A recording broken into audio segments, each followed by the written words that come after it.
أنفسكم من خير تجدوه عند الله إن الله بما تعملون بصير. قال المؤلف والمفسر رحمه الله تعالى: يحذر تعالى عباده المؤمنين عن سلوك طريق الكفار من أهل الكتاب ويعلمهم بعداوتهم لهم في الباطن والظاهر وما هم مشتملون عليه من الحسد للمؤمنين مع علمهم بفضلهم وفضل نبيهم، ويأمر عباده المؤمنين بالصفح والعفو أو الاحتمال حتى يأتي أمر الله من النصر والفتح، ويأمرهم بإقامة الصلاة وإيتاء الزكاة ويحثهم على ذلك ويرغبهم فيه. ان آیات مبارکہ میں جیسا آپ پہلے پڑھ چکے ہیں، سب سے پہلے ہم نے آیات میں پڑھا تھا مسئلہ ناسخ اور منسوخ کا، کہ اللہ تبارک و تعالی جب چاہتے ہیں اپنے منشا سے، اپنے ارادے سے پہلا حکم جو ہے اس کو بالکلیہ بدل دیتے ہیں،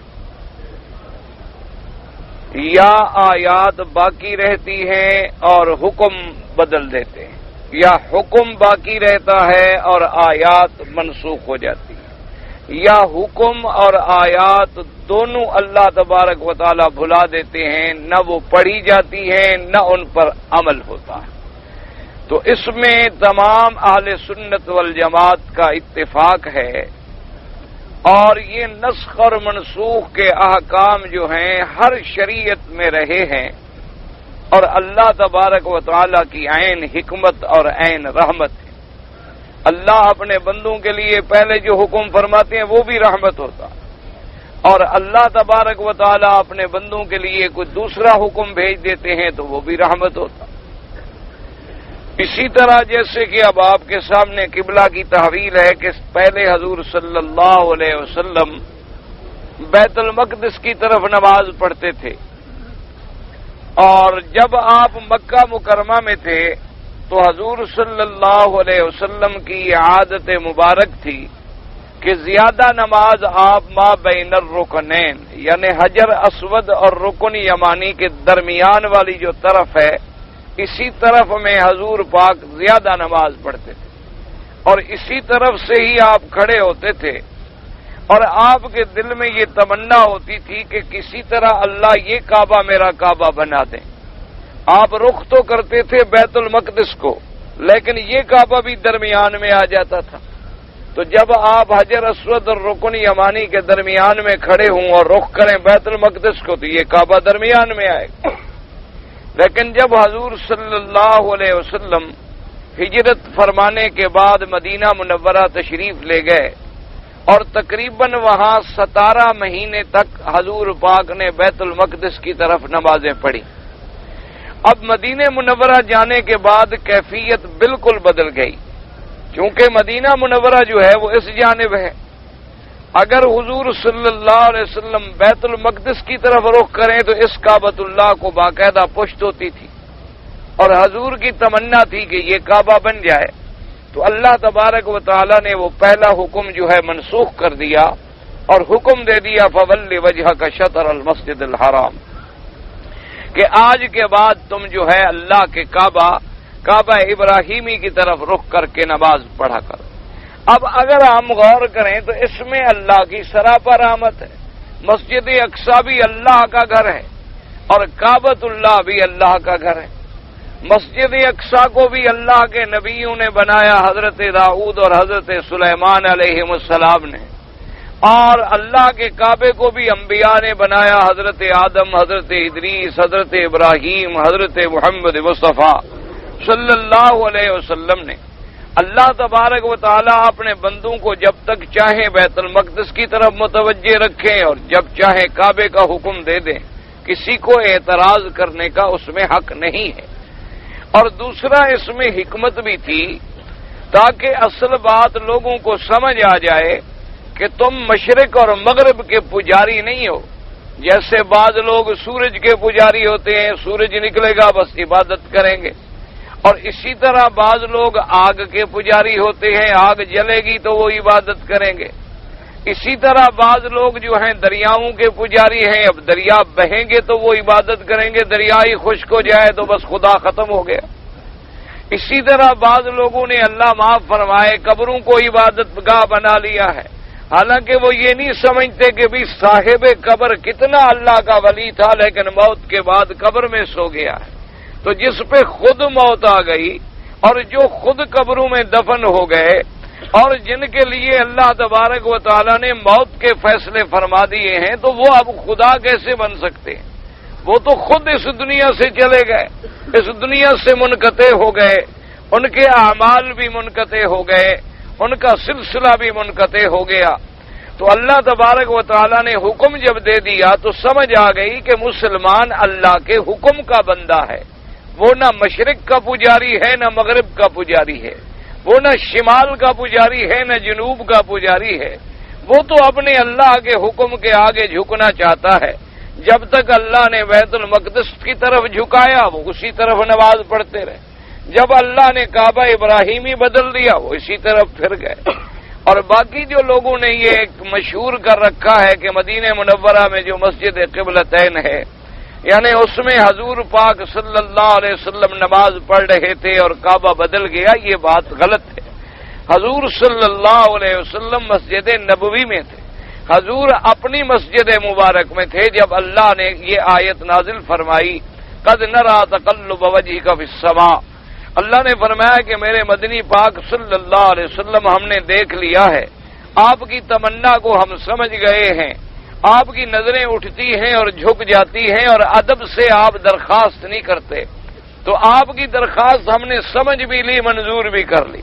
فَوَلِّ وَجْهَكَ شَطْرَ الْمَسْجِدِ الْحَرَامِ، آج کے بعد آپ قبلے کی طرف رخ کریں، کعبہ ابراہیمی کی طرف، چونکہ آپ ملت ابراہیمی پہ ہیں اور آپ اولاد ابراہیم ہیں اور آپ ولد اسماعیل ہیں، اس لیے آج کے بعد آپ کا کعبہ جو ہے وہ کعبہ بھی ابراہیم ہے۔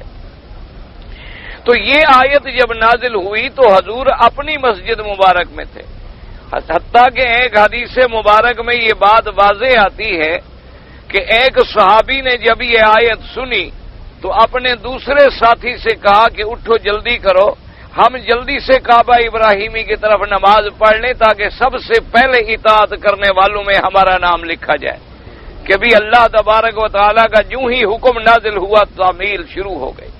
جہاں تک مسجد قبلتین کا تعلق ہے، اس کو دو قبلوں والی مسجد اس لیے کہتے ہیں کہ صحابہ نماز پڑھتے تھے مسجد اقصی کی طرف اور اسی طرف وہ نماز پڑھ رہے تھے، نماز کی حالت میں انہیں باہر سے ایک صحابی نے پکار کے کہا کہ بھئی میں ابھی ابھی نماز پڑھ کے آ رہا ہوں اور کعبہ ابراہیمی ہو گیا ہے، اللہ نے حکم دے دیا، قبلہ بدل گیا، تو وہ اسی حالت میں کعبے کی طرف بدل گئے، تو اس لیے اس مسجد کا نام جو ہے قبلتین پڑ گیا۔ بعض لوگ غلطی سے یہ منسوب کر دیتے ہیں کہ حضور صلی اللہ علیہ وسلم نماز پڑھ رہے تھے، حالانکہ یہ بات نہیں تھی۔ تو اب دیکھیں اس میں کتنی بڑی حکمتیں ہیں کہ اللہ نے اپنے بندوں کو ہدایت بھی کر دی، اللہ نے اپنے نبی کی تمنا بھی پوری کر دی، اللہ تبارک و تعالی نے کعبۃ اللہ کعبہ ابراہیم کو شرف بھی عطا فرما دیا کہ اب قیامت تک مسلمانوں کا یہ قبلہ بن گیا۔ تو یہ اللہ کی حکمتیں ہیں، لیکن یہودیوں نے اور یہودیوں کے پیدا کردہ مذاہب جو ہیں معتزلہ، روافض اور جتنے فرق باطلہ ہیں، انہوں نے ناسخ و منسوخ پہ اعتراض کیا کہ جی اللہ کا اگر حکم ہوتا تو پھر کیوں بدل جاتا۔ تو بہرحال ان آیات کو آپ نے مفصل پڑھ لیا۔ اس کے بعد دوسرا حکم یہ ملا تھا کہ جیسے یہودیوں کی باتوں میں آ کر ناسخ اور منسوخ کا انکار نہ کرو، اسی طرح اللہ نے یہ حکم دیا کہ اپنے پاک پیغمبر سے زیادہ سوال نہ کیا کرو، کیونکہ زیادہ سوال کرنے میں کبھی کبھی ایسا حکم بھی آ جاتا ہے جس کو تم پھر پورا نہیں کر سکو۔ اسی طرح حضرت موسیٰ علیہ السلام کے زمانے میں ان لوگوں نے حضرت موسیٰ علیہ السلام سے بڑے ٹیڑے ٹیڑے سوال کیے۔ آپ نے پڑھا ہے کہ جب جا رہے تھے اور پیچھے سے فرعون کا لشکر آ رہا تھا تو قوم کہنے لگی کہ موسیٰ علیہ السلام آگے دریا ہے اور پیچھے فرعون کا لشکر ہے، ہم تو مارے گئے۔ حالانکہ اگر قوم کو صبر ہوتا، وہ یہ دیکھ چکے تھے کہ اللہ نے موسیٰ علیہ السلام کو فتح دی ہے، اللہ نے ہزاروں جادوگروں کو اسلام نصیب کر دیا ہے، اللہ تبارک و تعالیٰ نے فرعون کو اتنی طاقت نہیں دی کہ موسیٰ علیہ السلام کو نقصان پہنچا سکے، تو جس پروردگار نے ہمیں یہ سارے معجزے دکھائے ہیں وہ ہماری حفاظت کرے گا۔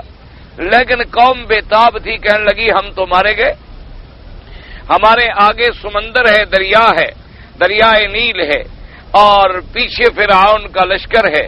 تو حضرت موسیٰ علیہ السلام نے کہا کہ مت گھبراؤ، ان معی ربی سیہدین، میرا رب میرے ساتھ ہے، وہ ہمیں راستہ دکھلائیں گے، ہمیں راستہ عطا فرمائیں گے، جس نے پہلے ہماری مدد فرمائی ہے وہی ہماری مدد فرمائے۔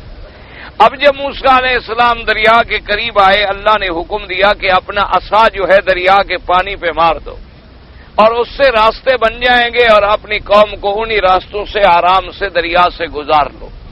حضرت موسیٰ علیہ السلام نے پانی پہ عصا مارا۔ اب دیکھیں پانی پر بھی کوئی چیز اثر کرتی ہے، لیکن یہ معجزہ تھا موسیٰ علیہ السلام کا کہ پانی پر جب عصا مارا تو 12 درے بن گئے، باقاعدہ 12 سڑکیں بن گئی، ان کے قبیلے بھی 12 تھے۔ تو اتنا بڑا معجزہ دیکھنے کے بعد اب اس میں داخل ہونے میں کیا بات تھی، لیکن کہنے لگے جی ہم تو داخل نہیں ہوتے، کیونکہ اگر یہ 12 راستے ہیں اور 12 دیواریں کھڑی ہیں، جو آدمی اس راستے سے گزرے گا اس کو کیا پتا کہ یہ گزر گیا یا ڈوب گیا ہے، لہذا مہربانی کرو ان کے اندر بھی باقاعدہ سوراخ ہو جائیں کہ ہم ایک دوسرے کو دیکھتے جائیں پھر نکلیں گے، ورنہ جو ہے ہم اس سے نہیں نکلتے۔ تو اب موسیٰ علیہ السلام نے اللہ سے پھر دعا کی۔ تو ایسے سوال کرنا جو ہے یہ حکم خدا بندی کے خلاف ہے، یہ آدمی کی جہالت پہ اور تعنت پہ دلالت کرتے ہیں کہ ایسے ایسے سوال کرنا بھی تمہارے سامنے معجزہ واضح ہے۔ حضرت نے عصا مارا، پانی جم گیا، سڑکیں بن گئیں اور بن بھی 12 کی 12 گئیں تمہارے قبیلوں کے مطابق، پھر پوچھنے کی کیا ضرورت تھی؟ موسیٰ علیہ السلام نے دعا مانگی تو اب جناب اس میں روشن دان اللہ نے بنا دیے کہ وہ گزرتے بھی جا رہے ہیں اور ایک دوسرے سے باتیں بھی کرتے جا رہے ہیں۔ تو اسی طرح جیسے کہ ان کے پاس ایک بندہ مر گیا، اللہ نے فرمایا کہ ایک گائے ذبح کرو، اس کا گوشت لگا دو۔ اب کہنے لگے جی گائے کیسی ہو، اس کا رنگ کیسا ہو، اس کی عمر کیسی ہو، اس کی چال کیسی ہو، یہ کیسے، اتنے سوالات کر ڈالے کہ اپنے آپ کو مصیبت میں ڈال دیا۔ اس لیے اللہ پاک نے فرما دیا کہ میرے مدنی صلی اللہ علیہ وسلم اپنی امت کو ہدایت کر دیں کہ وہ ایسے ایسے سوالات نہ کیا کریں جو آدمی کے لیے مصیبت کا ذریعہ بن جائے۔ اس لیے حدیث مبارک میں آتا ہے کہ وہ آدمی جو ہے اللہ کے ہاں یعنی بڑا غضب کا مستحق ہوتا ہے کہ جو ایسا سوال کرے اور کوئی چیز اس کے سوال کی وجہ سے اللہ حرام کر دیں اور ساری امت قیامت تک مشکل میں مبتلا ہو جائے۔ تو اس لیے یہ 2 مسئلے یاد رکھیں کہ بھئی ایک تو قرآن میں اللہ نے حکم بدلا ہے تو خیر ہی خیر ہے اور رحمت ہی رحمت ہے۔ پہلا حکم بھی رحمت تھا اور دوسرا حکم بھی رحمت ہے۔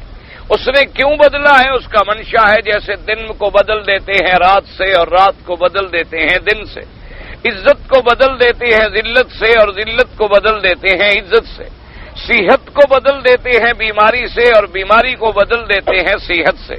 تو جب اس کے تکوینی امور کے اندر کسی کو دخل دینے کا حق نہیں ہے تو اگر اللہ اپنے تشریعی امور کے اندر بھی احکام بدلیں تو کسی کو اعتراض کرنے کا حق نہیں۔ اور دوسرا مسئلہ کیا سمجھ آیا؟ دوسرا مسئلہ یہ سمجھ آیا کہ بلا وجہ آدمی سوال نہ کرے، یعنی خاص طور پہ اس زمانے میں تو سخت پابندی تھی کہ جب وحی اتر رہی تھی، قرآن نازل ہو رہا تھا، حضور پاک موجود تھے، اگر کوئی سوال ہوتا تو فوراً اس کے مطابق حکم آ جاتا۔ تو اس لیے اللہ تبارک و تعالی نے اپنے بندوں کو منع فرمایا۔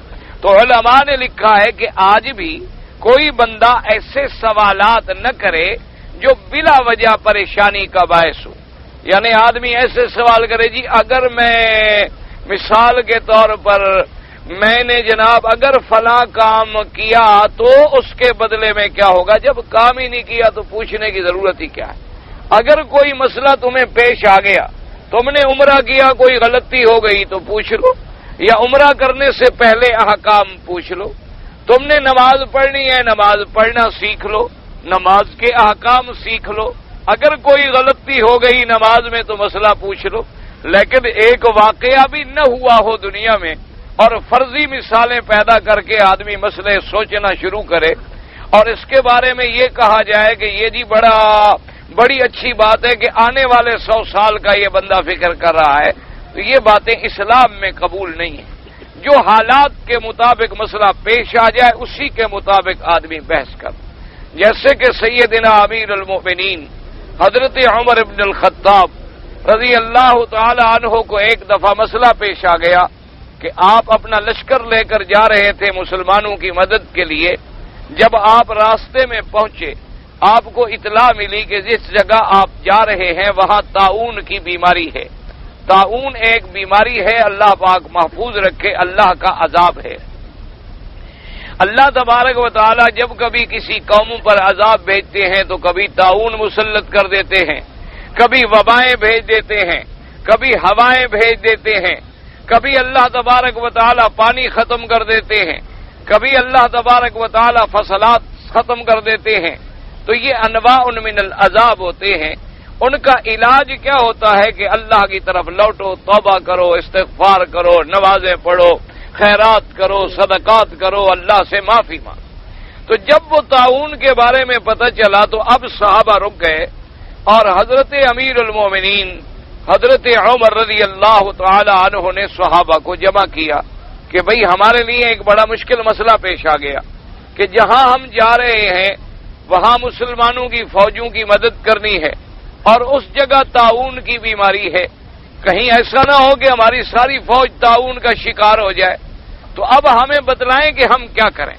تو اب ایک مسئلہ پیش آ گیا تو صحابہ کو بٹھا لیا، مجلس شورا کو بٹھا لیا اور بڑے بڑے علماء صحابہ کو جمع کر لیا کہ بھئی اب اس مسئلے کا حل نکالو کہ اب ہم کیا کریں۔ تو بعض صحابہ نے کہا کہ جی ہمیں جانا چاہیے، جو اللہ کی تقدیر میں لکھا ہے وہ تو ہونا ہے، وہ تو ٹل سکتا نہیں۔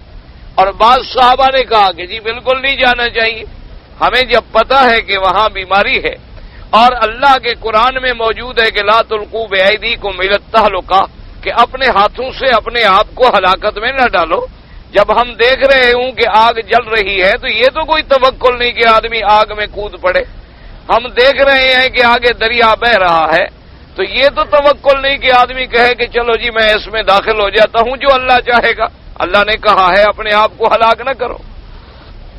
تو اب اس پہ بحث ہوئی۔ حضرت امیر المؤمنین سیدنا عمر بن الخطاب رضی اللہ تعالی عنہ نے غور کرنے کے بعد فرمایا کہ قافلہ روک دو، ہم اس عذاب والی بستی میں داخل نہیں ہوں گے، لہذا قافلے کو واپس چلنا چاہیے۔ ایک آدمی کو جلال آ گیا، بعض آدمی جلالی بھی ہوتے ہیں، جذبات میں آ گئے، تو اس نے کہا کہ یا امیر المومنین تفر من قدر اللہ، عجیب آدمی ہو، اللہ کی تقدیر سے بھاگ رہے ہو، اللہ کی تقدیر سے کون بھاگ سکتا ہے؟ حضرت عمر نے فرمایا نفر من قدر اللہ الی قدر اللہ، کہ اللہ کے بندے اللہ کی تقدیر سے بھاگ کے کہاں جائیں گے؟ جائیں گے تو پھر بھی اللہ کی تقدیر کی طرف، ہم کہیں چلے جائیں تو اللہ کی تقدیر سے کون بھاگ سکتا ہے؟ تو آپ اسی مسئلے پر جم گئے تو صبح کو ایک صحابی آئے، انہوں نے آ کے حدیث سنا دی، انہوں نے کہا امیر المومنین قد اصبتا، الحمدللہ تم نے صحیح فیصلہ کیا ہے، حضور صلی اللہ علیہ وسلم سے میں نے حدیث سنی ہے، حضور نے فرمایا اذا سمعتم بأرض الطاعون فلا تدخلوها، اگر تمہیں پتہ چل جائے کہ کسی بستی میں طاعون پھیلا ہوا ہے تو کبھی داخل مت ہو، اور تم اس بستی میں موجود ہو تو پھر نکلو بھی نہ، یعنی اگر پہلے سے بستی میں موجود ہو اور بیماری آ گئی تو نہ نکلو، لیکن اگر تم باہر ہو اور آ رہے ہو اور پتہ چل گیا ہے تو اندر نہ آؤ۔ تو یہ حضور پاک کا بھی فرمان ہے۔ تو حضرت عمر خوش ہو گئے کہ الحمدللہ اللہ نے مجھ سے بھی وہی فیصلہ کرایا جو حضور صلی اللہ علیہ وسلم کا فیصلہ۔ تو اگر کوئی مسئلہ پیش آ جائے، اچھا اس میں بھی حکمتیں ہیں کہ بھی تم باہر ہو تو بلا وجہ عذاب میں کیوں جاؤ، اور اگر وہی عذاب آ گیا ہے تو تم باہر نکل جاؤ گے، لوگ مر جائیں تو کون جنازہ پڑھے گا، کون دفن کرے گا، کون ان کی قبریں بنائے گا؟ اور پھر تم اگر باہر جاؤ گے، جہاں جاؤ گے اس بیماری کو بھی ساتھ لے جاؤ گے، وبا پھیلاؤ گے، اور مسلمانوں کے لیے بھی بیماری کا سبب بنو گے۔ تو اس لیے اللہ تبارک و تعالیٰ کے نبی پاک کے فرمان میں حکمتیں تھیں۔ تو قاعدہ یہ ہے کہ اگر کوئی مسئلہ پیش آ جائے اہم، ایسا مسئلہ کہ جس سے نکلنے کا حل کوئی نہیں ہے، تو بالکل پوچھ لیں صحابہ، بالکل سوال کر لیں۔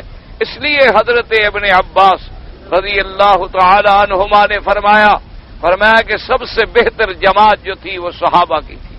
فرمایا سب سے بہتر قوم جو تھی وہ صحابہ محمد مصطفیٰ تھے، کہ انہوں نے ساری زندگی میں صرف 12 مسئلے پوچھے ہیں جو قرآن میں موجود ہیں، اور ایسے مسئلے پوچھے ہیں ماشاءاللہ جس سے پوری امت کو قیامت تک کے لیے فائدہ ہے۔ سارے مسائل جو ہیں اللہ تبارک و تعالیٰ کے قرآن کے اندر بھی موجود ہیں۔ تو اللہ نے ایک حکم یہ دیا کہ تم ایسا نہ کرو کہ جیسے موسیٰ علیہ السلام کی قوم نے کثرت سوال کر کے اپنے آپ کو برباد کر دیا۔ کثرت سوال سے بچا کرو، یہ 2 حکم ہو گئے۔ اب ان آیات مبارکہ میں جو ہم نے پڑھی ہیں، ان میں اللہ تبارک و تعالیٰ نے یہ بتلایا کہ میرے نبی محمد مصطفیٰ صلی اللہ علیہ وسلم آپ اپنی امت کو بتلا دیں کہ یہ جتنے اہل کتاب ہیں یہ یہودی ہیں یا نصرانی ہیں، اصل میں دل سے یہ چاہتے ہیں کہ تمہیں اسلام پہ رہنے ہی نہ دیں۔ ان کا مقصد تو یہ ہے کہ تمہیں اسلام سے ہٹا دیں اور کفر میں لے جائیں۔ جب تک تمہیں کفر میں نہ لے جائیں گے یہ کبھی راضی نہیں ہوں گے۔ آپ لاکھ یہودیوں کی خدمت کریں، آپ لاکھ نصرانیوں کی خوشامد کریں، لیکن یہ لوگ کبھی آپ کے خیر خواہ نہیں بن سکتے۔ وَلَن تَرْضَ عَنْكَ الْيَهُودُ وَلَا النَّصَارَىٰ حَتَّىٰ تَتَّبِعَ مِلَّتَهُمْ۔ اللہ نے واضح فرما دیا کہ ہرگز یہود اور نصارہ آپ سے راضی نہیں ہو سکتے جب تک آپ ان کے طریقے کے تابع نہ ہو جائیں۔ اسی لیے اللہ نے فرمایا میرے مدنی صلی اللہ علیہ وسلم ان کے دلوں میں حسد آ گیا ہے کہ سب سے افضل نبی ملا تو عرب کو ملا، سب سے اشرف پیغمبر ملے، خاتم الانبیاء ملے، خاتم المرسلین ملے، افضل الانبیاء، اشرف الانبیاء، امام الانبیاء، سید الاولین والآخرین، تو یہ نبوت ملی تو ولد اسماعیل کو مل گئی اور ہم محروم ہو گئے۔ اور سب سے افضل امت بنی تو محمد مصطفیٰ کی امت بنی، یعنی تمام انبیاء کی امتوں سے افضل امت بن گئی امت محمد مصطفیٰ۔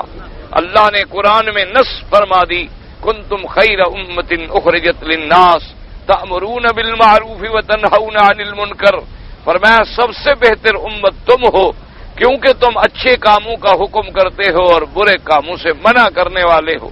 تو اللہ نے فرمایا ان کے دلوں میں حسد ہے، ان کے دلوں میں بغض ہے، ان کے دلوں میں سرکشی ہے، یہ آپ کو اپنے راستے سے اور آپ کی امت کو ہٹانا چاہتے ہیں، اور ان کو حالانکہ یہ پتہ ہے کہ سب سے افضل نبی بھی محمد مصطفیٰ ہے، اور سب سے جامع کتاب بھی اللہ کا قرآن ہے، اور سب سے جامع شریعت جو ہے وہ شریعت اسلام ہے۔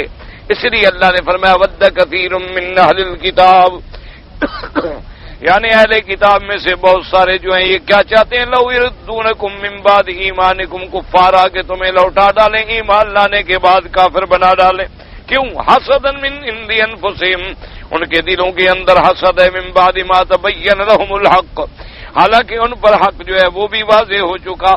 اللہ نے فرمایا چلو وہ تو یہ کرتے ہیں، ہم آپ کو حکم دیتے ہیں، آپ کی امت کو حکم دیتے ہیں فاعفوا واصفحوا حتی یاتی اللہ بامرہ، کہ آپ درگزر کریں، آپ ان کو معاف کر دیں، انتظار کریں اللہ کے حکم کا، انتظار کریں اس دن کا جب اللہ کی مدد آئے گی، انتظار کریں اس دن کا جب اللہ تبارک و تعالی آپ کو غلبہ عطا فرمائیں گے۔ یہ مدینے میں رہ کر آپ کو نکالنا چاہتے ہیں، ایسا وقت آئے گا اللہ یہود و نصارہ کو نکال کے میرے مدنی کے دین کو غالب کر دیں گے۔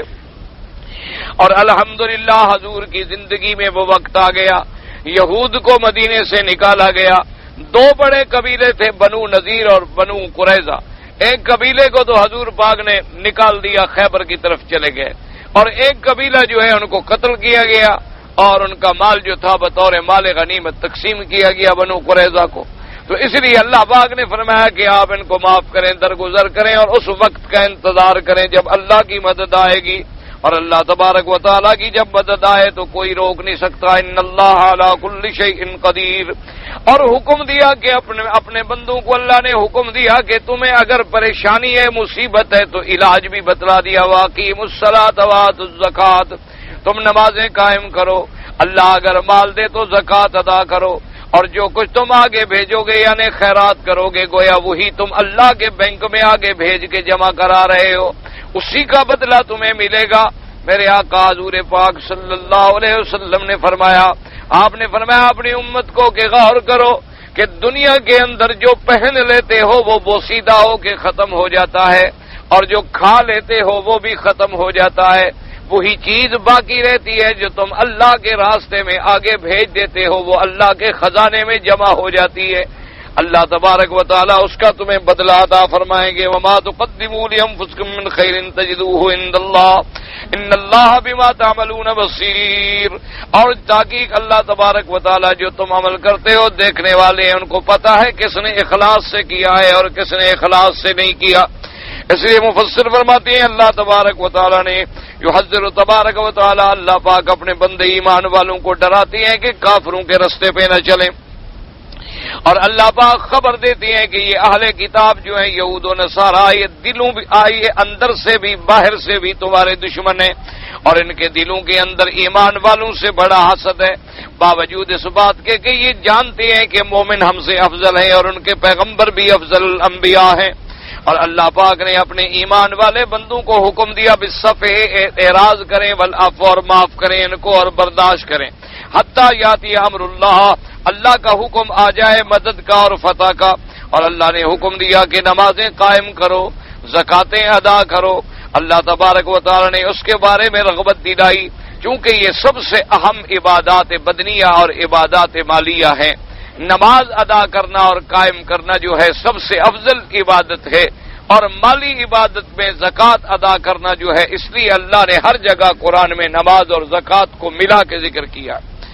اسی فرماتے ہیں کما قال محمد بن اسحاق حدثني محمد بن ابي محمد سعيد بن جبير اور اکرامہ بن عباس قال قال حيي بن اخطب ابو ياسر بن اخطب من اشد يهود للعرب حسدا اذ خصم الله برسوله وقال جاهدين في رد الناس الاسلام استطاع فانزل الله فيهما. حضرت ابن عباس فرماتے ہیں کہ حیی ابن اخطب اور ابو یاسر ابن اخطب یہ دونوں جو ہے یہودی تھے اور یہودیوں کے بڑے سردار تھے. ان دونوں کو اسلام سے بڑی عداوت تھی اور مسلمانوں سے بڑا بغض تھا. ان کے بارے میں اللہ پاک نے یہ آیات نازل کی ود کثیر من اہل الکتاب لو یردونکم الی آخرہ. وقال عبد الرزاق عن معمر الزہری فی قوله تعالی ود کثیر من اہل الکتاب قال هو کعب بن الاشرف. انہوں نے کہا کہ یہ کعب بن الاشرف کے بارے میں نازل ہوئی. اصل یاد رکھو عبرت جو ہوتی ہے عموم لفظ سے ہوتی ہے. وہ بھی دشمن تھا. وقال ابن ابي حاتم اخبرنا ابي قال اخبرنا ابو اليمان قال اخبرنا شعيب بن الزهري قال اخبرني عبد الرحمن بن عبد الله بن كعب بن مالك النبي ان كعب بن الاشرف اليهودي كان شاعرا وكان يهج النبي صلى الله عليه وسلم. کعب بن مالک نے اپنے ماں باپ سے روایت کی ہے کہ کعب بن الاشرف جو ہے یہ یہودیوں کا بڑا مشہور آدمی ہے اور یہ شاعر بھی تھا اور یہ اپنے شعروں میں حجو کرتا تھا، یعنی حضور کی شان کے خلاف یہ شعر لکھتا تھا. اللہ تبارک و تعالی نے یہ آیت نازل فرمائی وَإِلَىٰ قَوْلِهِ تَعَالَىٰ فَاعْفُوا وَاصْفَحُوا وَقَالَ ذَاكَ النَّاسُ أَنَّ رَسُولًا أُمِّيًّا يُخْبِرُهُم بِمَا فِي أَيْدِيهِم مِّنَ الْكُتُبِ وَالرُّسُلِ وَالْآيَاتِ ثُمَّ يُصَدِّقُ بِذَٰلِكَ كُلِّهِ مِثْلَ تَصْدِيقِهِمْ وَلَٰكِنَّهُمْ جَحَدُوا ذَٰلِكَ كُفْرًا وَحَسْدًا وَبَغْيًا. حضرت ابن عباس فرماتے ہیں کہ اللہ پاک نے اپنے پاک پیغمبر سرکار مدینہ حضرت محمد مصطفیٰ آپ کو النبی الامی بنا کے بھیجا. آپ کسی مدرسے میں نہیں پڑھے، آپ کسی استاد سے نہیں پڑھے، لیکن اللہ کے پیغمبر ان کو بتلاتے کہ تمہاری تورات میں یہ لکھا ہوا ہے، تمہاری انجیل میں یہ لکھا ہوا ہے، تمہاری کتابوں میں یہ لکھا ہوا ہے. اور وہ بالکل سچی بات تھی جس کی حضور خبر دیتے تھے تو ان کو اور حسد اور بغض پیدا ہوتا تھا. وَكَذَلِكَ قَالَ اللَّهُ تَعَالَىٰ كُفَّارًا حَسَدًا مِّنْ عِندِ أَنفُسِهِم مِّن بَعْدِ مَا تَبَيَّنَ لَهُمُ الْحَقُّ يَقُولُ مِن بَعْدِ مَا أَزَاغَهُمُ الْحَقُّ لَمْ يَجْهَلُوا مِنْهُ شَيْئًا وَلَٰكِنَّ الْحَسَدَ حَمَلَهُمْ عَلَى الْجُحُودِ فَعَيَّرَهُمْ وَوَبَّخَهُمْ وَأَشَدَّ الْمَلَامَةِ والشرع لنبيه صلى الله عليه وسلم وللمؤمنين ما هم عليه من التصديق والإيمان والإقرار بما أنزل الله عليهم وما أنزل من قبلهم. اللہ پاک نے فرمایا کہ یہ یہودی جو مخالفت کرتے ہیں یہ جہل کے مارے نہیں کرتے بلکہ ان پہ حق روشن ہو چکا ہے. ان کو پتا ہے کہ محمد مصطفیٰ سچے نبی ہیں، ان کو پتا ہے کہ اللہ کا قرآن سچی کتاب ہے، ان کو پتا ہے کہ دین اسلام جو ہے وہ سچا دین ہے، لیکن یہ بالکل بغض اور حسد کی بنا پہ مخالفت کرتی ہیں. اور اس کے بعد اللہ تبارک و تعالی نے مومن جو ایمان لانے والے ہیں، جو اللہ پر اللہ نے قرآن اتارا پاک پیغمبر پہ، اس پہ ماننے والے اور پہلی کتابوں کے ماننے والے ہیں، فرمایا میں کرامتی و ثوابہ الجزیل و مؤونتہ لهم وقال بمن انفس من قبل انفسهم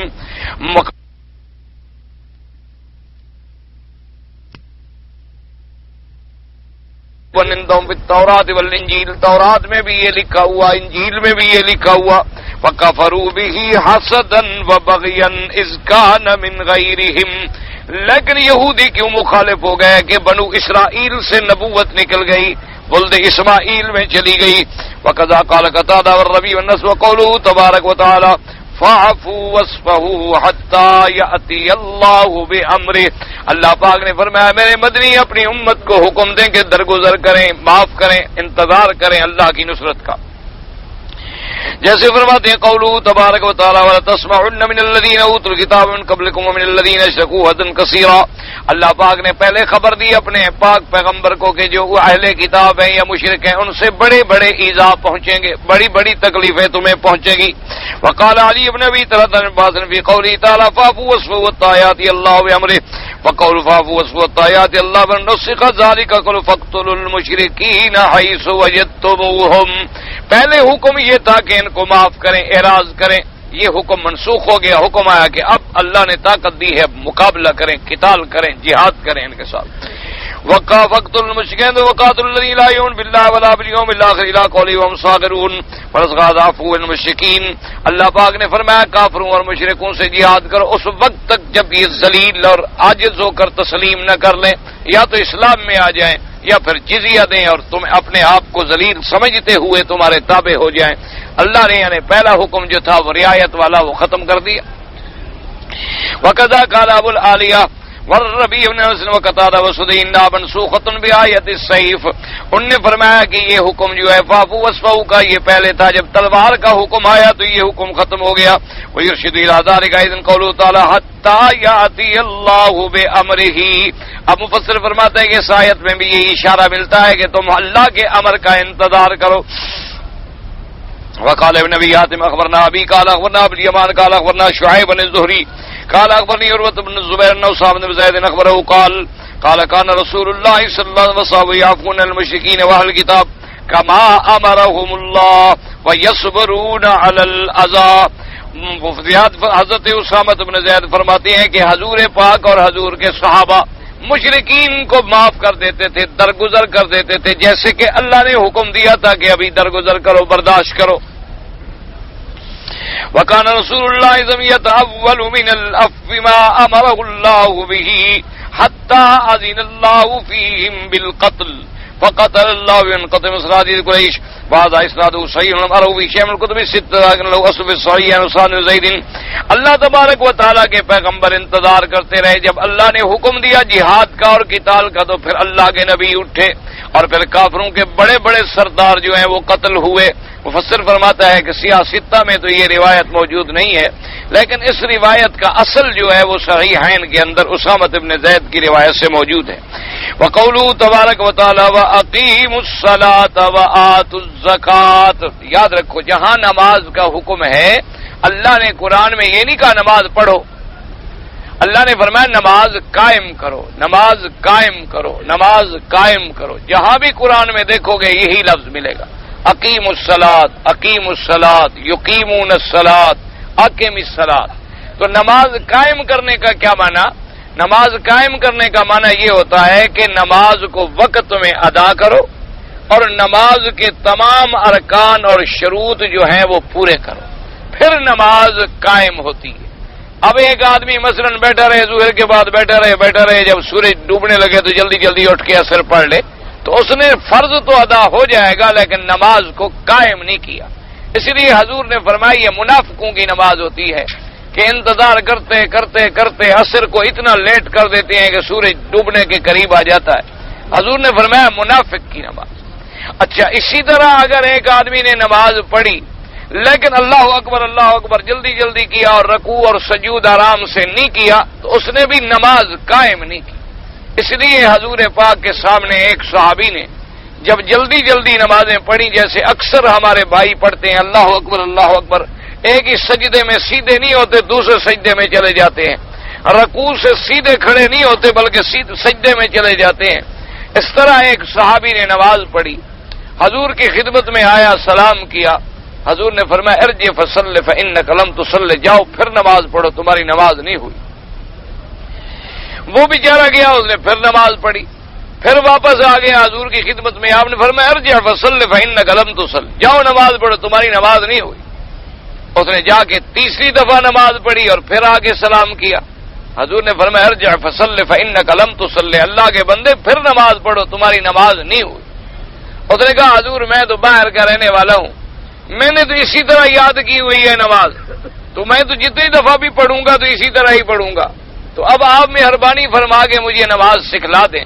تو حضور صلی اللہ علیہ وسلم نے فرمایا کہ جب رکوع میں جاؤ اللہ کے بندے تو رکوع کے اندر یہ نہیں ہوتا کہ بس ایسے کرو اللہ اکبر اللہ اکبر اللہ اکبر ایسے کرتے رہو.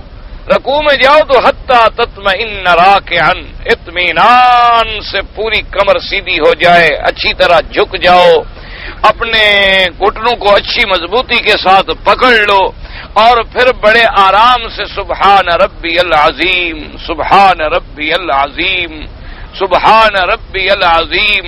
جب تسبیح کہو تو تمہیں پتہ تو ہو کہ میں کیا کہہ رہا ہوں، ایسے تو نہیں کہ بس سبحان پتہ ہی میں کیا کر رہا ہوں. یہ نماز نہیں ہوتی، بالکل نماز ادا نہیں ہوتی. اللہ تبارک و تعالی رحمت فرمائے. ہمارے ہاں بیچارے 70 سال کے بوڑھے ہیں، عمرے پہ آئے ہوئے ہیں اور نماز غلط ہے. ہمارے یہاں ماشاء اللہ دیکھیں کتنے لوگ ہیں عمرے کی تڑپ ہے، عمرہ کرنے آئے ہیں، حج کریں گے اور کئی مہینے بیچارے حرم میں رہ کے گزاریں گے حج کی تمنا میں تاکہ اللہ تبارک و تعالی حج نصیب فرما دے. اللہ ہر مسلمان کو نصیب فرمائے. لیکن اگر نماز ٹھیک نہ ہو تو اس عمرے کا اور حج کا کیا فائدہ ہے؟ حج تو ساری زندگی میں ایک دفعہ فرض ہے اور نماز تو 24 گھنٹے میں 5 دفعہ فرض ہے. اور حج کا حکم تو جبریل لائے ہیں اور نماز کا حکم تو خود محمد مصطفیٰ لائے. نماز کا حکم تو اللہ کے نبی معراج والی رات خود لے کے آئے. اب کتنے مسلمان ہیں ہمارے سفید داڑیاں ہو گئی ہیں، نماز میں کھڑے ہوں گے تو کعبے سے ادھر کھڑے. حالانکہ یاد رکھو جب کعبہ سامنے ہو، جب تک ہر آدمی کا پورا بدن اس کعبے کے اندر نہ ہوگا نماز نہیں ہوگی. یاد رکھ لو، مسئلہ سمجھو. یعنی اگر آپ اپنے ملک میں نماز پڑھتے ہیں تو وہاں سے تو جہت قبلہ کافی ہے. کیا مانا کہ بھی قبلہ ہے مغرب کی طرف، بس ہم نے اسی طرف کر لیا، رخ ٹھیک ہو گیا. لیکن جب کعبہ شریف سامنے ہو تو ہر آدمی جب کھڑا ہو تو اس انداز میں کھڑا ہو کہ اس کا پورا بدن جو ہے اس کعبے کے اندر آئے. اسی لیے یہاں پر صفیں گول کیوں بناتے ہیں؟ ورنہ ہر ملک میں صف جو ہے ایک سیدھی بنے گی نا. کہیں آپ نے نہیں دیکھا ہوگا کہ صفیں گول بنائی جائیں. یہاں صفیں اس لیے گول بنائی جاتی ہیں کہ ہر بندہ جو ہے کعبے کے اندر آ جائے. مثلا آپ دیکھیں میں یہاں پر بیٹھ کے اگر یوں نماز پڑھوں، حالانکہ کعبے کی جہت تو موجود ہے لیکن میری نماز نہیں ہو، اس لیے کہ میرا رخ اور میرا بدن اور میرا وجود کعبے کے اندر نہیں ہے. اس لیے اگر کوئی آدمی ذرا بھی ہٹ گیا تو نماز ختم. اسی طرح کی سے حضور نے فرمایا کہ جب تم رکوع سے اٹھو تو آپ نے فرمایا یہ پورا جوڑ جو ہے اپنی جگہ پہ آ جائیں، سیدھے کھڑے ہو جاؤ. سمع اللہ لمن حمدہ ربنا لک الحمد حمدا کثیرا طیبا مبارکا کما یحب ربنا ویرضا. فرمایا پھر جب تم سجدے میں جاؤ حتی تطمئن ساجدا، سجدے میں پورے اطمینان کے ساتھ سجدہ کرو اور اپنے ہاتھوں کو ایسے رکھو کہ انگلیاں جو ہیں ان کا رخ بھی قبلے کی طرف ہو، اور پھر اپنے ہاتھوں کو یوں نہ بچھاؤ. حضور نے فرمایا کہ لا تفترش، آپ نے فرمایا ایسے ہاتھ بچھا کے سجدہ نہ کیا کرو جیسے کتا بیٹھتا ہے. بلکہ اپنے ہاتھوں کو رکھو اور ہاتھ اوپر اٹھے ہوئے ہونے چاہیے، اور اطمینان سے سجدہ کرو، اور کم از کم 3 دفعہ سبحان ربی الاعلی، سبحان ربی الاعلی، سبحان ربی الاعلی۔ اگر اللہ توفیق دے تو 7 دفعہ بھی کہہ لو، اللہ توفیق دے تو 11 دفعہ بھی کہہ لو، اللہ توفیق دے تو 21 دفعہ بھی کہہ لو، اگر نفل نماز پڑھ رہے ہو تو 100 دفعہ بھی کہہ لو، کوئی منع نہیں ہے، جتنی مرضی آئے، جتنے لمبا سجدہ ہوگا، کیونکہ حضور نے فرمایا کہ بندہ جب سجدے میں ہوتا ہے تو اپنے اللہ کے قریب ہوتا ہے، کیونکہ سجدہ انسان کے تذلل کی آخری انتہا ہے کہ آدمی اپنے چہرے کو مٹی میں ڈال دیتا ہے کہ یا اللہ اب میں تیرے دروازے پہ آ گیا، میرا سب سے عزت والا بدن کا حصہ جو ہے وہ چہرہ تھا، اس عزت والے حصے کو میں نے مٹی میں ملا دیا ہے۔ تو جب بندہ ذلت کی انتہا پہ آتا ہے تو پھر مولا کے قریب ہو جاتا۔ فرمایا جب سجدے سے اٹھو تو پھر سیدھے بیٹھو، سیدھے بیٹھو اور اللہم اغفر لی وارحمنی وارزقنی واہدنی واعف عنی، یہ دعا میں پھر دوسرا سجدہ کرو، یہ نہیں کہ اللہ اکبر اللہ اکبر اللہ اکبر اللہ اکبر۔ تو فرمایا اس طرح نماز قائم نہیں ہوتی، تو اس لیے حکم ہے کہ نمازوں کو قائم کرو۔ اگر وضو کسی نے صحیح نہیں کیا تو نماز قائم نہیں کی، اگر کسی نے پاؤں صحیح نہیں دھوئے، گٹے چھوڑ دیے، کہیں سے پاؤں رہ گیا، انگلیوں کے اندر خلال نہیں کیا، اندر جگہ جو تھی وہ پانی ہی نہیں پہنچا، وضو نہیں ہوا۔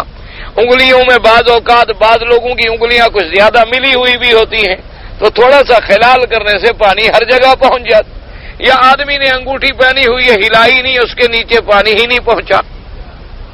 تو ان تمام چیزوں کا جب تک خیال نہ کیا جائے، اور جہاں نماز پڑھے وہ جگہ پلید ہے تب بھی نماز نہیں ہوگی، تمہارا لباس پلید ہے تب بھی نماز نہیں ہوگی، تم خود جنب کی حالت میں ہو تب نماز نہیں ہوگی، عورت حیض و نفاس میں ہے نماز نہیں ہوگی، یعنی بدن بھی طاہر ہو، لباس بھی طاہر ہو، اور زمین بھی جس جگہ نماز پڑھے وہ جگہ بھی طاہر ہو، اور رخ بھی عین قبلے کی طرف ہو۔ اچھا اسی طرح بعض اوقات ویسے تو اللہ اکبر جیسے بھی کر لو نماز ہو جاتی ہے، یعنی ایک ہے نماز کا ہو جانا، یعنی فرض کا سر سے اتر جانا، ایک ہے کہ اس نماز پہ ہمیں زیادہ سے زیادہ نعمتیں اور رحمتیں میسر آئیں۔ آپ نے دیکھا نا جی، مثال کے طور پر ایک آدمی کے سامنے آپ ایک روٹی لے آئیں اور آگے یوں پھینک دیں تو پیٹ تو بھر جائے گا، کھا لے گا تو پیٹ تو غریب کا بھر ہی جائے گا نا اگر کھا لے گا، چاہے جیسے آپ نے پھینک دی۔ لیکن ایک آدمی کو آپ باقاعدہ روٹی کپڑے میں ڈھانک کے اور دسترخوان بچھا کے آرام سے بٹھا کے، اور ساتھ میں آپ نے گلاس پانی کا رکھا ہے اور روٹی رکھی ہے، اور حضرت مہربانی فرمائے تناول فرمائیں، تو وہ بڑا خوش ہوگا، بھی بڑا مہذب آدمی ہے۔ تو آدمی جب ایک ہے گلے سے نماز کو اتارنا، جیسے منافق گلے سے نمازیں نکالتے تھے کہ چلو جلدی پڑھو جان چھوٹے، اندر تو ایمان تھا نہیں۔ تو ایک ہوتا ہے نماز ایسے پڑھنا کہ میرے مدنی پاک نے کتنی پیاری تشبیہ دے کے مسئلہ سمجھا دیا، فرمایا ان تعبد اللہ کانک ترا، ایسے نماز پڑھو جیسے تم خود خدا کو دیکھ رہے ہو، یعنی تمہیں معراج کا مرتبہ مل جائے۔ نماز ملی تھی نا معراج میں، تو مومن کا معراج نماز میں ہے کہ معراج کا تحفہ جو نماز ہے، تو جب تم نماز پڑھو تو اس مقام پہ پہنچ جاؤ کہ گویا میں اپنے اللہ کو دیکھ رہا ہوں۔ اور فرمایا اگر یہ نہیں کر سکتے ہو تو ایسے تو پڑھو کہ خدا تمہیں دیکھ رہا ہے، تم خدا کے دربار میں کھڑے ہو، ایک بندے کی عدالت میں جاتے ہو، آپ نے دیکھا ہوگا کبھی ہائی کورٹ میں، کبھی سپریم کورٹ میں، کبھی عدالت میں، کبھی آپ نے دیکھا ہوگا کسی سپاہی کو کسی ایس پی کے سامنے، کسی ایس پی کو آئی جی کے سامنے ایسے کھڑے ہوتے ہیں، معلوم ہوتا ہے کہ سنگ مرمر کے بنے ہوئے ہیں، بیچارے ہلتے ہی نہیں، اور خدا کے سامنے بندہ کھڑا ہو اور اس کو پتہ بھی نہ ہو۔ اچھا اسی طرح افضل یہ ہوتا ہے کہ آدمی جب نیت کرے تو اس کے ہاتھ جو ہیں وہ بھی قبلے کی طرف، اور باقاعدہ کانوں کے برابر تک ہاتھ اٹھائے، اور پھر یہ جگہ جو ہے اس جگہ کے اوپر آئے، اس گٹے کے اوپر آئے۔ پھر ابا کی ہاتھ باندھنے کے روایات سینے پر بھی ہیں، نیچے بھی ہیں، اور ناف پر بھی ہیں، ناف سے نیچے کی روایات ہیں، کوئی جھگڑے والا مسئلہ نہیں۔ اصل مسئلہ تو یہ ہے کہ تم نماز تو صحیح کرو، تم نمازوں کو رکوع اور سجود اور فرائض کا خیال کرو، اور نماز میں جو قرآن پڑھتے ہو ان کے لفظوں کو صحیح کرو تاکہ تمہاری نمازیں صحیح ہو جائے۔ پھر تم سمجھو کہ عمرے اور حج کرنے کا مجھے فائدہ ہوگا۔ اللہ نے جو یہاں 2 مہینے بٹھایا ہے اس میں اپنی نمازیں ٹھیک کر لو، اس کے اندر اپنے عقیدے ٹھیک کر لو، اس کے اندر اپنے طواف، اچھا کعبۃ اللہ کا طواف ہے ماشاءاللہ، ہر آدمی کا اپنا طریقہ، حجر اسود پہ آ کے کھڑے ہو جائیں گے، کوئی تو 1 دفعہ کرے، کوئی 3 دفعہ، کوئی 4 بس کھڑا ہے، اللہ اکبر اللہ اکبر اللہ اکبر اللہ اکبر کھڑا ہے، اور پیچھے دھکے لگ رہے ہیں پھر آ جاتا ہے، پیچھے دھکے لگ رہے ہیں وہ پھر اسی جگہ آ رہا. کون سا مسئلہ ہے، کون سی شریعت ہے، خدا جان. بھائی حجر اسود پہ گئے، موقع ملا، اللہ اکبر، چلتے ہوئے اللہ اکبر، چلے جاؤ السلام علیکم بسم اللہ اللہ اکبر. ایک حکم کی ہم نے تعمیل کر دی، 1 سیکنڈ کا وقوف مل گیا، بسم اللہ اللہ اکبر، کافی ہو گیا، بس ختم ہو گئی بات. یہ نہیں کہ پیچھے والا ادھر دھکے دے، اچھا کوئی جا رہے ہوتے ہیں پیچھے ملنے والا آ جائے اس کو ملنے چلے جاتے پھر آ جاتے. یہ طواف نہیں ہوتے. اپنے عبادات کو سیکھو، اس لیے حکم ہے واقیم الصلاۃ، نمازوں کو قائم کرو. اللہ تبارک و تعالی آپ کو بھی اور مجھے بھی نمازیں قائم کرنے کی توفیق عطا فرمائے.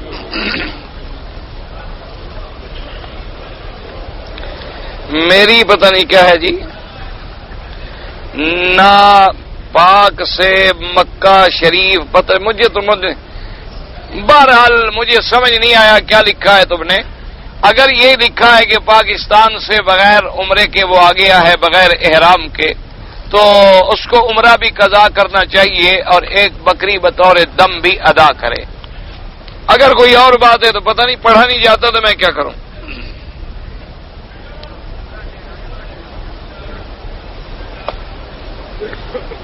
کہتے ہیں جی کہ اگر کسی آدمی کا نفلی روزہ ہے اور وہ کسی دوست کے پاس دعوت میں چلا گیا، اس نے کہا کہ مجھے روزہ ہے، لیکن دوست نے مجبور کیا کہ بھئی نفلی روزہ ہے توڑ دو، اس نے توڑ دیا، کوئی بات نہیں، پھر روزہ قضا کر لے. لیکن کوشش یہ کرے کہ ایسا نہ ہو، کیونکہ اللہ کی عبادت جب کی جائے تو اس کو پورا کیا جائے. اصل وجہ کیا تھی کہ یہ اس حدیث مبارک میں موجود ہے. صحابہ کے زمانے میں تو دعوت کا تصور بھی نہیں ہوتا تھا نا، کون دعوت کرے، کسی کے گھر میں کھانا ہو تو دعوت کرے. خود صحابہ بیچارے 2 مہینے تک تو کھجور پہ گزارا کرتے تھے، تو دعوت کیسے کریں کسی کو. اور اس حالت میں اگر کسی کو روزے کا موقع ملا تو حضور نے فرمایا نفلی روزہ توڑ سکتا ہے. اب تو اللہ کا فضل ہے، ہر آدمی کے پاس کھانا بھی ہے، نعمتیں بھی ہیں، اللہ کی رحمتیں بھی ہیں، کوئی ایسی ضرورت پیش نہیں آتی. لیکن بہرحال شریعت نے آسانی رکھی ہے. حضرت سلیمان علیہ السلام داؤد علیہ السلام کے بیٹے ہیں، بالکل بھی ہے تو قرآن میں وارث سلیمان و داؤد. اللہ کے قرآن میں جب ایک چیز نص قطعی میں موجود ہے تو پتہ نہیں تمہیں کیسے شک پڑ گیا کہ سلیمان داؤد کے بیٹے نہیں ہیں.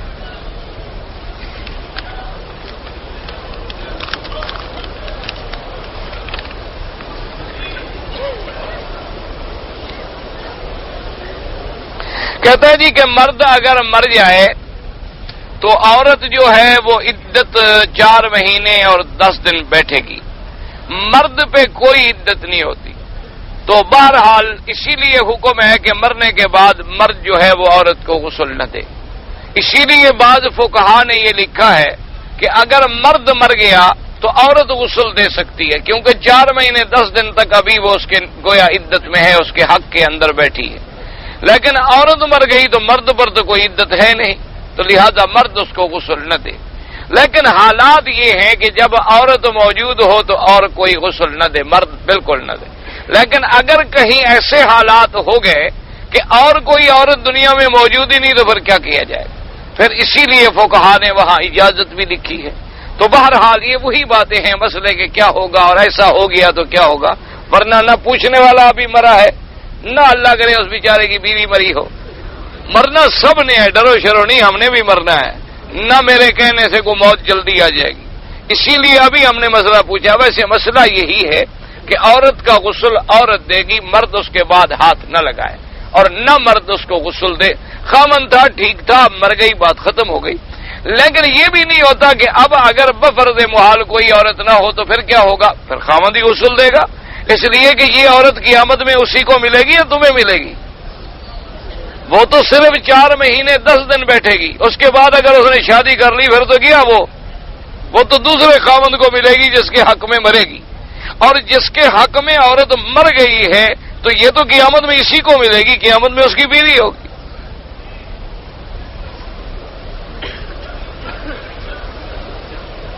کہتے ہیں جی اگر میری عورت کے پاس 20 تولے سونا ہے تو بالکل 7.25 تولے جب سونا ہو جائے تو زکوٰۃ شروع ہو جاتی ہے.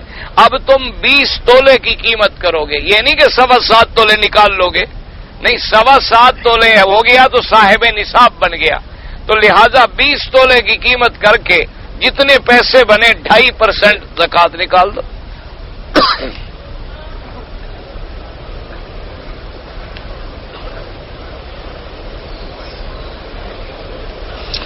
اگر فرض نماز کھڑی ہے اور امام صاحب رکوع میں ہیں، تو ہم اللہ اکبر کر کے اتنی دیر ضرور آپ سیدھے ہوں جتنی دیر تکبیر تحریمہ کہی جاتی ہے، پھر رکوع میں چلے جائیں. اگر رکوع آپ کو مل گیا تو گویا رکعت آپ کو مل گئی، لیکن ابھی آپ رکوع میں جا رہے تھے اور امام کھڑے ہو گئے تو رکوع آپ کو نہیں ملا، لہذا یہ رکعت آپ شمار نہیں کریں گے.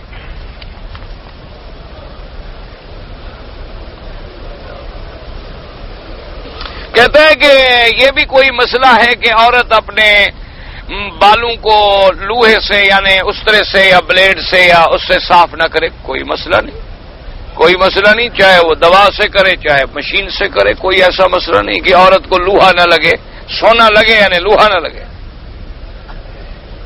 سونا بھی دھات ہے، لوہا بھی دھات ہے، اس میں کیا ہوتا ہے؟ اگر امام صاحب نے مثلا ان کا وضو ٹوٹ گیا، انہوں نے پیچھے والے کو آگے کر دیا تو کیا وہ سیدھا صاف؟ وہ کیوں سیدھا صاف کرے؟ اس کا تو وضو نہیں ٹوٹا نا جو پیچھے سے آگے آیا ہے، جس کا ٹوٹا وہ تو نکل گیا.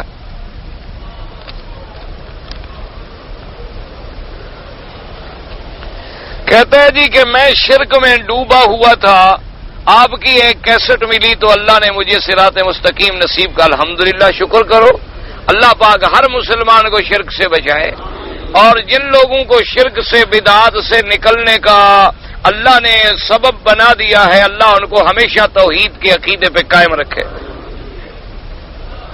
کہتے ہیں اب بزرگوں سے میں جا کے پہلے فریاد کرتا تھا، اب میرا ایمان ہے کہ اللہ کے بغیر کسی کے آگے فریاد نہیں ہونی چاہیے. بالکل یہی عقیدہ ہے. بزرگ جب زندہ تھے تو کس سے فریاد کرتے تھے؟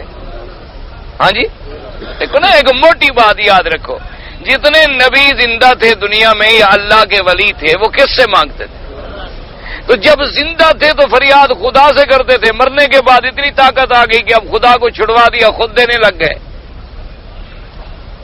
نہ آدمی جب زندہ ہو زیادہ طاقت والا ہوتا ہے یا مرنے کے بعد زیادہ طاقت والا ہوتا ہے؟ تو جب زندہ تھے دنیا میں موجود تھے تو ربنا آتنا فی الدنیا حسنۃ، ربنا ظلمنا انفسنا، ربنا لا تؤاخذنا، ربنا هب لنا، ربنا اغفر لنا ذنوبنا. سارا قرآن دیکھ لو، نبیوں نے کس سے دعا مانگی؟ اللہ کے ولی کس سے مانگتے تھے؟ اللہ کے اولیاء. اللہ کے ولی کیوں کہتے ہیں اللہ کے دوست؟ دوست تب بنیں گے جب خدا سے مانگیں گے، خدا سے نہ مانگے تو اللہ کے دوست ہوں گے. جو اللہ کے ولی کا معنی کیا ہوتا ہے؟ یعنی اللہ کے دوست. تو دوست اچھا ہے کہ وہ کہتا ہے خدا کو چھوڑو مجھ سے مانگو. اس نے تو اللہ کی توحید ختم کر کے اپنی دکان چمکا لی، وہ بھی دوست بن سکتا ہے. ولی تو ہوتا ہی وہ ہے جو کہے سب کو چھوڑو میرے اسی سے مانگو جو سب کا ولی ہے. ولی کا تو معنی یہی ہوتا ہے. لوگوں نے تو اولیاء اللہ کو بدنام کر رکھا ہے. اچھا، نام پیران پیر کا نام کیا تھا؟ ہاں جی، کیا نام تھا یار؟ صحیح نام بتاؤ. ماشاءاللہ. عبد القادر کا کیا معنی؟ کس کا بندہ؟ وہ قادر کا بندہ ہے، تم پیران پیر کے بندے ہو. اب اللہ کے بندے جن کے نام میں بھی مسئلہ لکھا ہوا ہے، ان کے تو نام میں ہے کہ میں اسی کا بندہ ہوں. کوئی عبد القادر ہے، کوئی عبد القاہر ہے، کوئی عبداللہ ہے، کوئی عبد الرحمان ہے.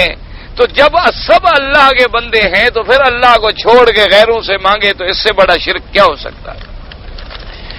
اچھا جی، رفع یدین تھا، یہ کوئی جھگڑے والے مسئلے نہیں. بات یاد رکھو، میری عادت نہیں ہے کہ میں ایسے مسائل میں قوم کو الجھا دوں جن مسائل میں بلا وجہ کوئی مسئلہ ہی نہیں. یہ افضل غیر افضل کے مسئلے، بعض ائمہ کے نزدیک رفع یدین افضل ہے، بعض کے نزدیک نہ کرنا افضل ہے. یہ کوئی کفر اسلام کا جھگڑا نہیں. ان مسائل میں بلا وجہ اپنے وقت ضائع نہ کیا کرو. نماز جنازہ کی پہلی تکبیر کے بعد ثنا کیسے پڑھیں؟ موطا امام محمد میں حدیث موجود ہے. زیادہ بحث میں نہ الجھیں، جو نہیں پڑھتا اس کو پکڑے نہیں.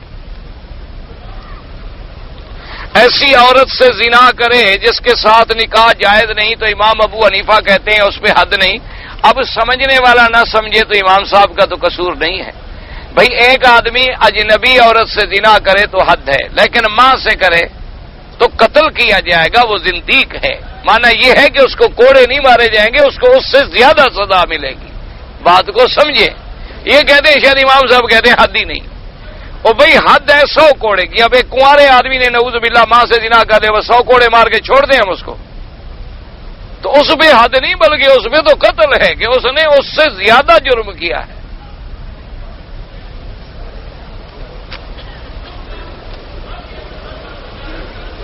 کہتے ہیں جی ایک آدمی نے نکاح میں لکھوا دیا تھا مہر فاطمی. یہ آپ کے ہاں جو مہر فاطمی 25 روپے، یہ غلط بات ہے. وہ تو باقاعدہ ماشاءاللہ 1 کلو چاندی سے بھی زیادہ تھا. تو آج 1 کلو چاندی کی قیمت ادا کرو تو پھر عقل آئے گا نا انشاءاللہ آپ کو. لوگوں نے بنا رکھا 25 روپے، کوئی 25 روپے نہیں ہوتے. ویسے پوری تفصیل جو ہے اس کی آپ کو مل جائے گی آسانی کے ساتھ. انہوں نے وزن بھی لکھے ہیں میرے خیال میں. سیرت النبی جو کتاب ہے نا ایک شبلی صاحب رحمۃ اللہ علیہ کی، انہوں نے باقاعدہ موجودہ حساب سے وزن بھی بنائے، کتنے تولے، کتنے ماشے، کتنے، وہ سارے اس میں دیکھ لیں تو زیادہ بہتر بات ہے. 133 تولے. چلو جزاک اللہ. اب ایک آدمی کو یاد ہے تو 133 تولے کی قیمت لگا لو.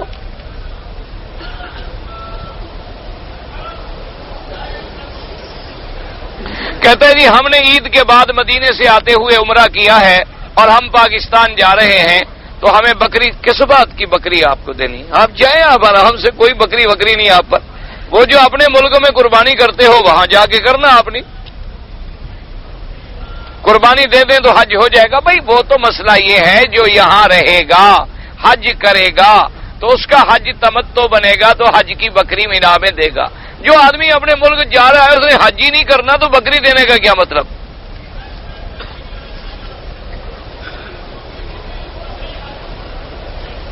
ایک آدمی اگر بدعت میں مبتلا ہے تو اس کو ہم عقیدہ کی تصحیح کی کوشش کریں یا نماز کی.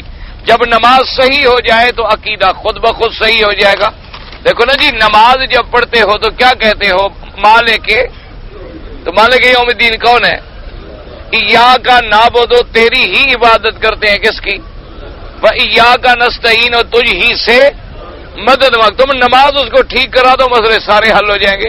سبحانک اللہم وبحمدک وتبارک اسمک وتعالی جدک ولا الہ غیرک. بس یہ نماز ٹھیک کرا دو، خود بخود توحید آ گئی.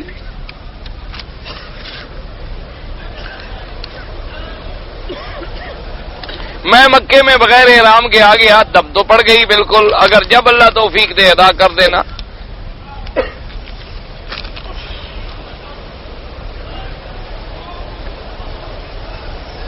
ایک آدمی شراب پیتا ہے، والدین کا یاد نہیں کرتا، بیوی بچوں کا خیال نہیں کرتا. اگر اس کی عورت خاوند سے طلاق لے کر نکاح کرے، اس کی عورت اگر باقاعدہ جا کر عدالت میں دعویٰ کرے کہ جی میرے حق ادا نہیں کرتا، کھانا پینا بھی نہیں دیتا، اور ایسا آدمی ہے، تو عدالت اس کو فارغ کرے گی اگر اسلامی عدالت ہو.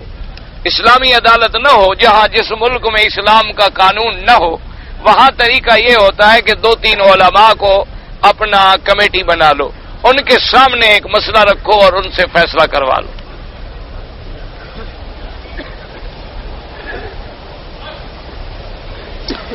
بہرحال میں نے والدہ کے لیے عمرہ کرنا، حج کرنا سب جائز ہے. خدا کے بندے سمجھا کرو، والدہ والد کے لیے عمرہ حج سب جائز ہے. دوسرے کے نام سے میں نے کہا تھا بھی اگر کسی نے وصیت کی کہ میرا عمرہ، پھر کریں. اگر نہیں کی، اپنی طرف سے کرنا چاہتے ہو تو عمرہ اپنا کر لو، اس کے لیے دعا کر لو کہ اللہ ثواب دے.